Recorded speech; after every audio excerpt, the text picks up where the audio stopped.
Бул статустун бирден бир бергендин эмне себептен bir артыкчылыгы деп атат.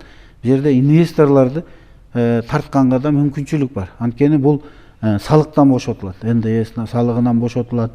Бүгүнкү күндө НСП салыгынан бошотулат. Ошону мамлекет 5 жылга бошотуп берет. 5 жылдын ичинде кайра биз куруп бүтүп калсак, биз анда мындай да электр энергия куруп бүткөндөн кийин, станцияны куруп бүткөндөн кийин ошо биринчи күндөн баштап ошо пайда таба баштайт да, мындайча айтканда. Анан ошол убакта 5 жылга бизге бошотот. Анан эгерде дагы керек болсо дагы 5 жылдан кийин кайра узартып берет. Бул деген таможня, бул деген налогтордон азайтсак, таможняда.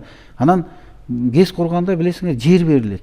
Ошол жер берилгенде дагы бул жерде да жеңилдик бар. Анан бул улуттук статус бергенден кийин любой ведомстволор бар да бизде. Ошол ведомстволордун баары тең улуттук статус берилген проектлерге, мындайча айтканда, эгерде берки проект эртең карайын десе, аны бүгүн карайт.